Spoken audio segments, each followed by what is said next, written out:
Good day, grade 10 students. Welcome to English class. I am teacher Arnel, always ready to learn and to give you learning.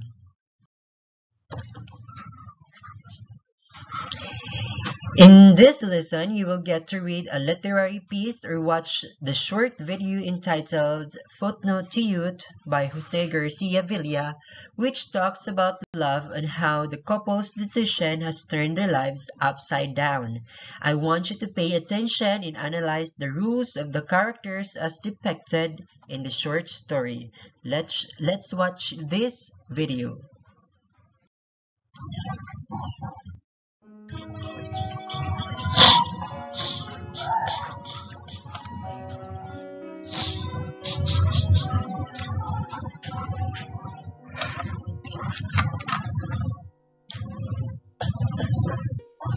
The sun was sullen and hazy in the west. Dodon was thinking of telling his father about his plan on marrying Taeyang when he got home. He unhitched the carabao from the plow to its shed and fed it. He was hesitant, but he wanted his father to know. Dodon finally decided to tell him, although his father might refuse. I will tell him. I will tell him. Dodon wanted to marry. However, he was only 17. He had pimples on his face and down his upper lip was already dark. He was growing into a man. No, he was already a man. Dodon stumbled upon a fruit on his way home. As he was walking, he thought of Taeyang, his girl. He had a small brown face, small black eyes, and a glossy hair. She was a dream girl to him. It was dusk when he reached home. His family had already set the table. They all sat on the ground and ate fish and rice. Dodon was still thinking about how he would tell his father. Dodon's mother went out to wash the dishes, while his father remained in the room, sucking a deceased tooth. Dodon knew he had to tell him.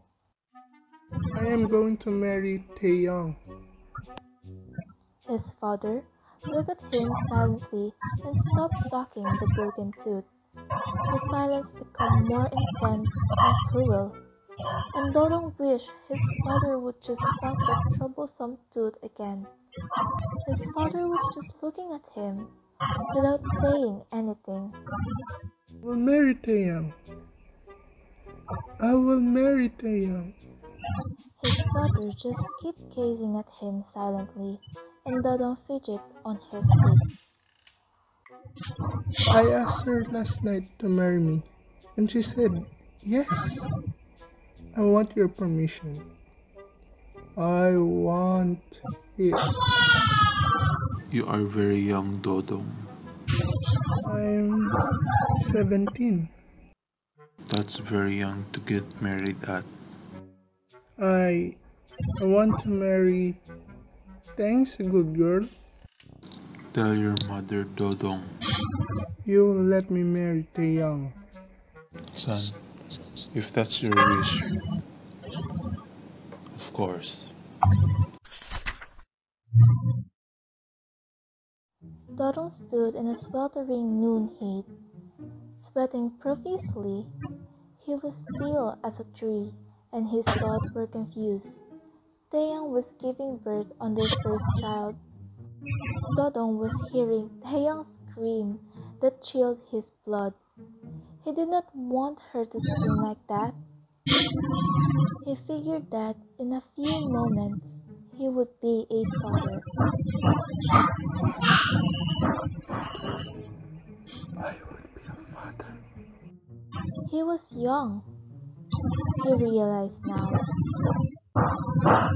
Come up, Dodong. It is over. Dodon suddenly felt embarrassed as he looked at her.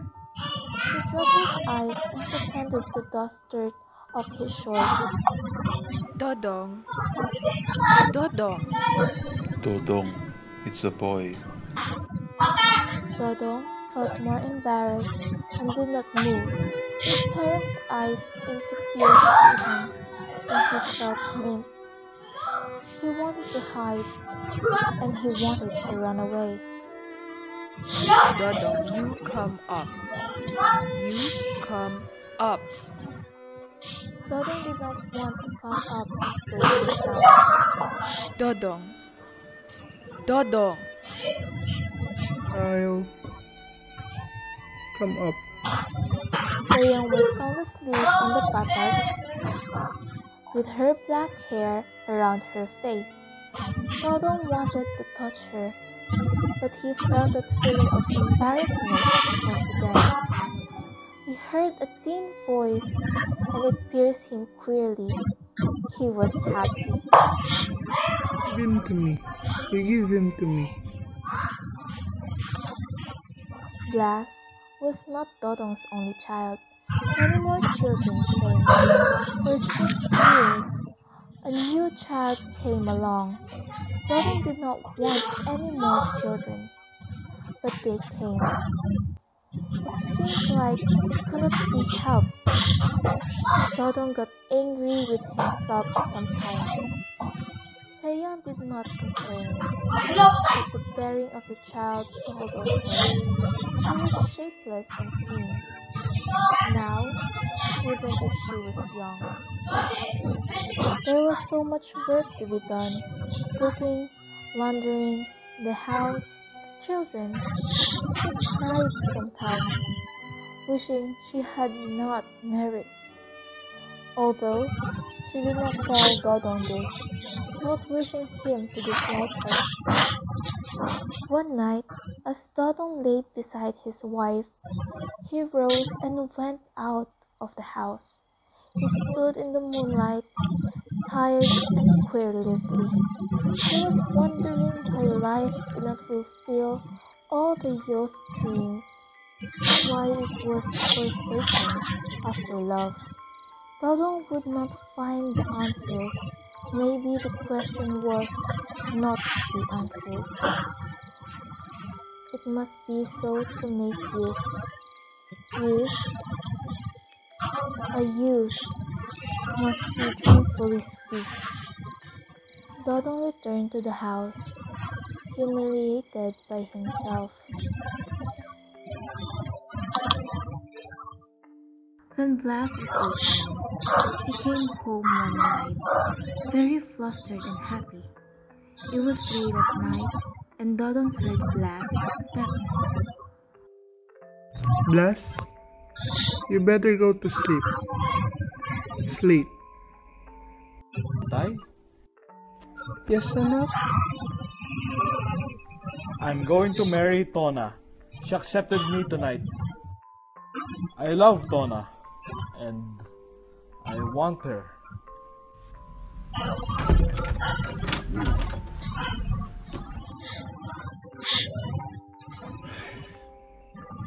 You want to marry Tona? Have you already made up your mind? I will marry Tona! You have any objections, Itay? Son? None. Deep inside, Dodong didn't want Blas to marry at such a young age. However, he was helpless.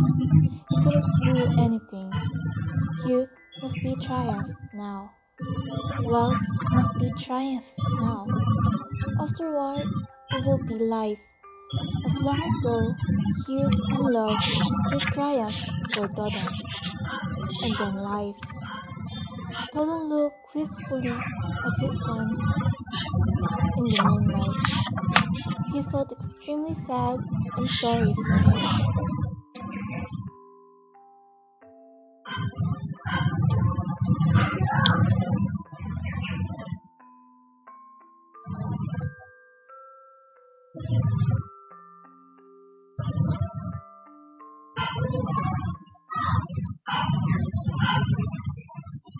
So that was the story of Dodong to footnote to youth. So now let's read it. No, if you don't understand the video yet, so let's have to read the whole story about footnote to youth. So now you have just watched or witnessed the video presentation about footnote to youth, and now we will read the whole story of footnote to youth. The sun was somewhat hazy in the west. Dodong thought to himself he would tell his father about Tiang when he got home after he had unhitched the carabao from the plow and led it to its shed and fed it. He was hesitant about saying it. He wanted his father to know what he had to say was of serious import, as it would mark a climacteric in his life. Dodong finally decided to tell it. A thought came to him his father might refuse to consider it. His father was a silent, hard-working farmer who chewed areca nut, which he had learned to do from his mother, Dodong's grandmother. I will tell it to him. I will tell it to him. The ground was broken up into many fresh wounds and fragrant with a sweetish, earthy smell. Many slender, soft worms emerged from the forest, then burrowed again deeper into the soil. A short, colorless worm marched blindly to Dodong's foot and crawled calmly over it. Dodong got tickled and jerked his foot. Flinging the worm into the air, Dodong did not bother to look where it fell, but thought of his age 17, and he said to himself he was not young anymore. Dodong unhitched the carabao leisurely and gave it a healthy tap on the hip. The beast turned its head to look at him with dumb, faithful eyes. Dodong gave it a slight push, and the animal walked alongside him to its shed. He placed bundles of grass before it launched. The carabao began to eat. Dodong looked at it without interest. Dodong started homeward, thinking how he would break his news to his father. He wanted to marry. Dodong did. He was 17. He had pimples on his face. The down on his upper lip already was dark. This meant he was no longer a boy. He was growing into a man. He was a man. Dodong felt insolent and big at the thought of it, although he was by nature low in stature. Thinking himself a man grown, Dodong felt he could do anything. He walked faster, prodded by the thought of his virility. A small angled stone bled his foot, but he dismissed it cursorily. He lifted his leg and looked at the hurt too, and then went on walking. In the cool sundown, he thought wild dreams of himself in Tiang. Tiang, his girl, she had a small brown face and small black eyes and straight glossy hair.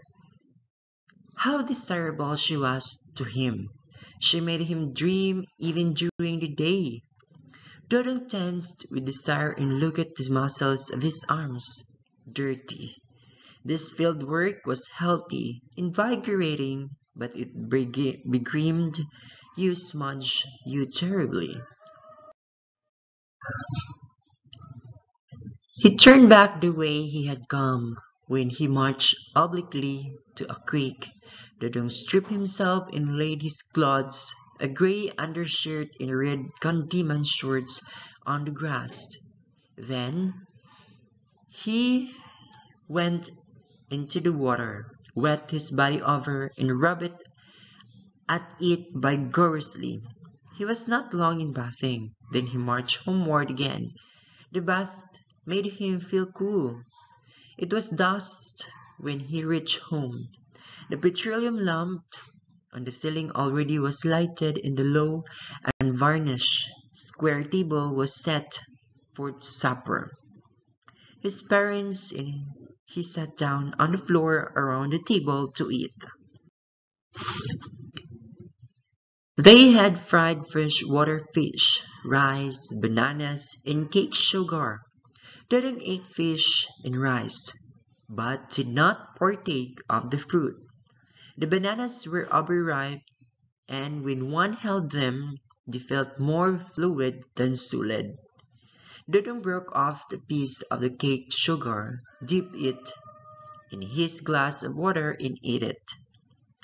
He got another piece and wanted some more, but he thought of leaving the remainder for his parents. Dodong's mother removed the dishes when they were through and went out to the batalan to wash them. She walked with slow, careful steps, and Dodong wanted to help her carry the dishes out, but he was tired and now felt lazy. He wished as he looked at her that he had a sister who could help his mother in the housework. He pitied her, doing all the housework alone. His father remained in the room, sucking a deceased thought. It was paining him again, Dodong knew. Dodong had told him often again to let the town dentist pull it out. But he was afraid. His father was. He did not tell that Dodong, but Dodong guessed it. Afterwards, Dodong himself thought that if he had a decayed tooth, he would be afraid to go to the dentist. He would not be any bolder than his father. Dodong said while his mother was out that he was going to marry Tiang. There it was out, what he had to say, and over which he had done so much thinking. He had said it without any effort at all and without self-consciousness.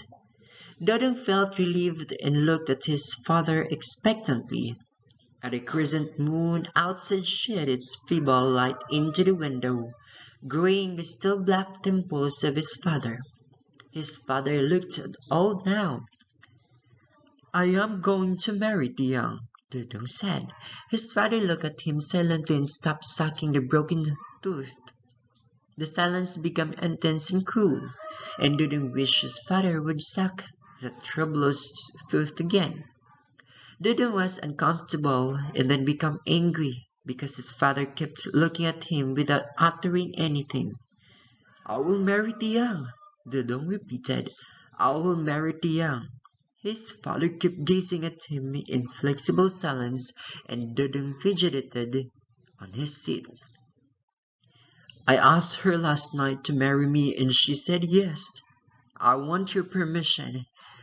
I want it." There was impatient clamor in his voice, and exacting protest at his coolness, this indifference. Dodong looked at his father sourly. He cracked his knuckles one by one, and the little sounds it made broke dully the night stillness. "Must you marry Dodong?" Dodong resented his father's questions. His father himself had married Dodong made quick, impassioned, easy in his mind about selfishness. But later he got confused. "You are very young, Dodong." "I'm 17. "That's very young to get married at." I want to marry Tiang's a good girl." "Tell your mother," his father said. You tell her, Tatay." "Dodong, you tell your inay." "You tell her." "All right, Dodong. You will let marry Tiang." "Son, if that is your wish, of course." There was a strange, helpless light in his father's eyes. Dodong did not read it. So absorbed was he in himself. Dodong was immensely glad he had asserted himself. He lost his resentment for his father.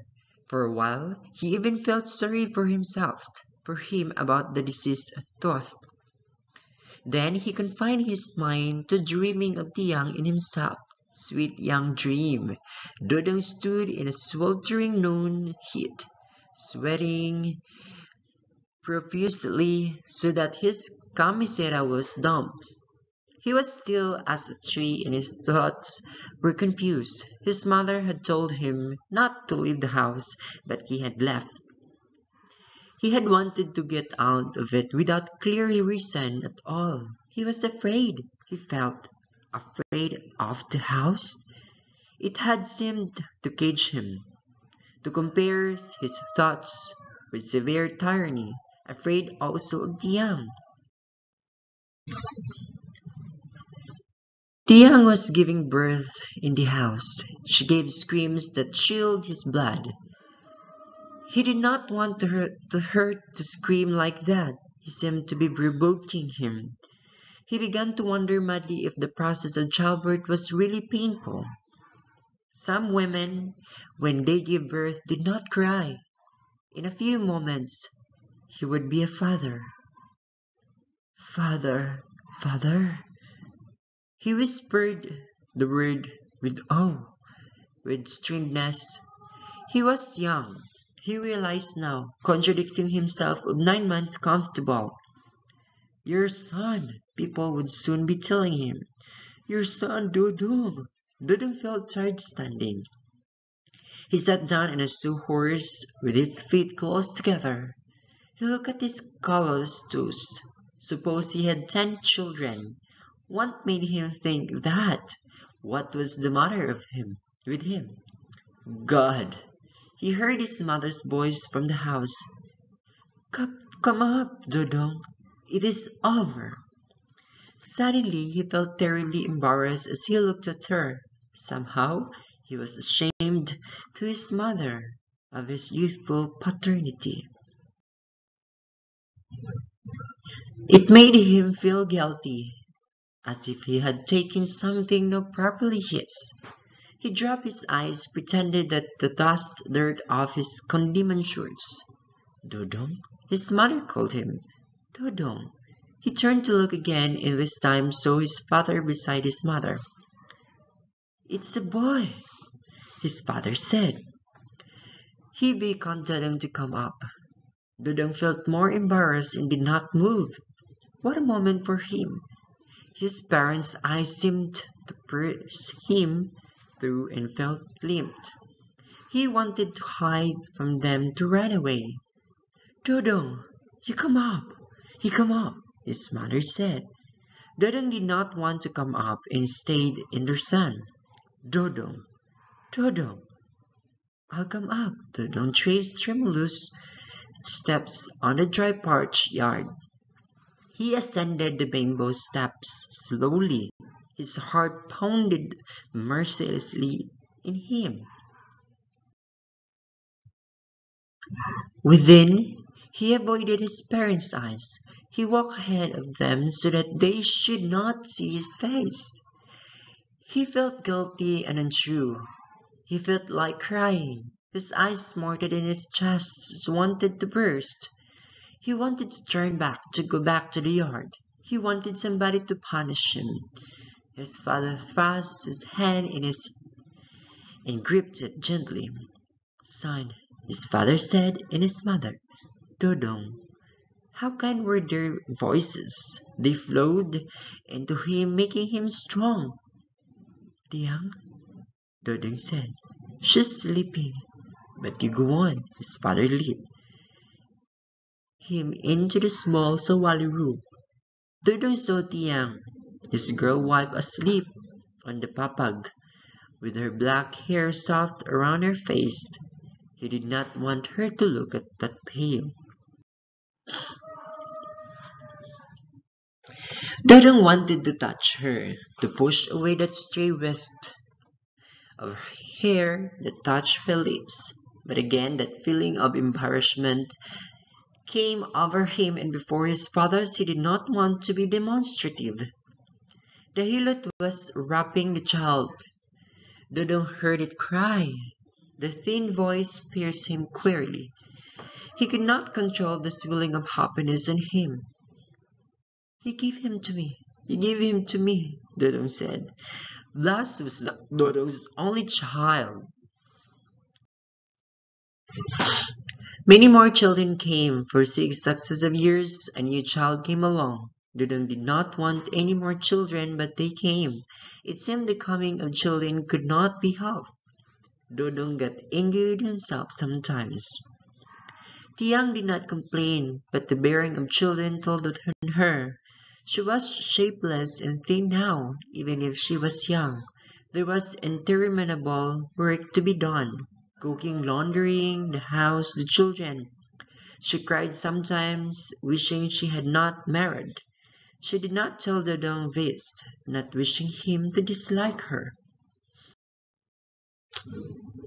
Yet, she wished she had not married not even Dodong, whom she loved. There has been another suitor, Lucio, older than Dodong by 9 years, and that was she had chosen Dodong. Young Dodong 17, Lucio had married another after her marriage to Dodong, but he was childless until now.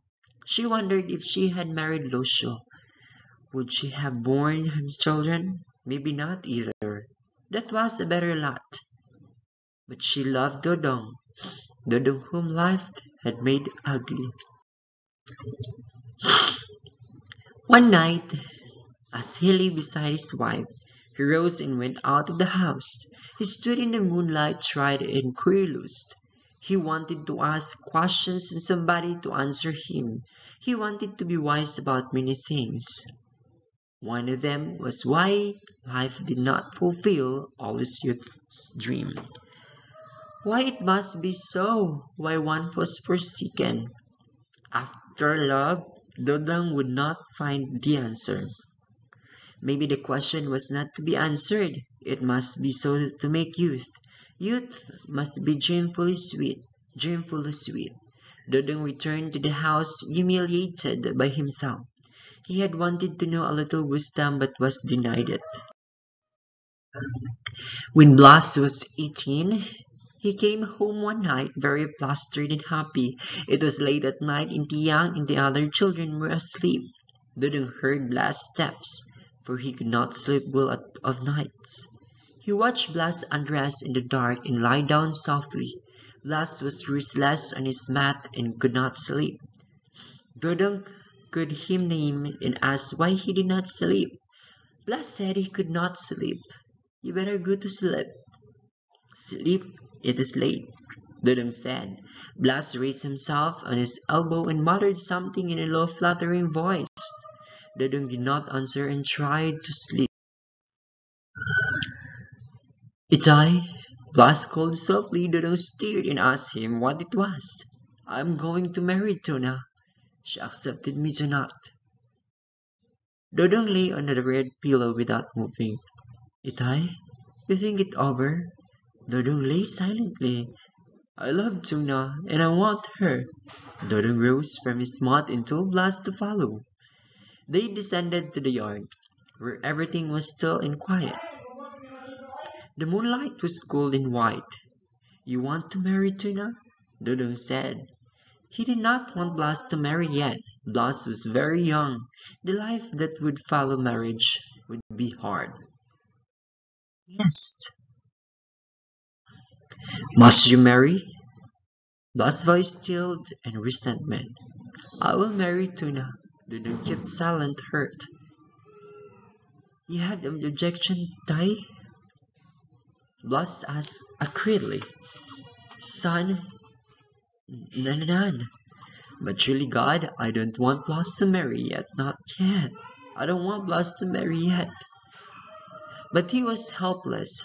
He could not do anything. Youth must triumph. Now, love must triumph. Now, afterwards, it will be life as long as we go youth and love did not triumph for Dodong. And then life Dodong looked wistfully at his young son in the moonlight. He felt extremely sad and sorry for him.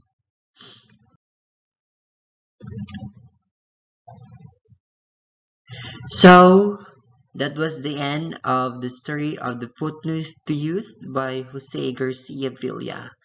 And so, once again, this is your teacher Arnold, always saying the world is a big classroom for you to learn. Therefore, don't stop learning because learning is everywhere.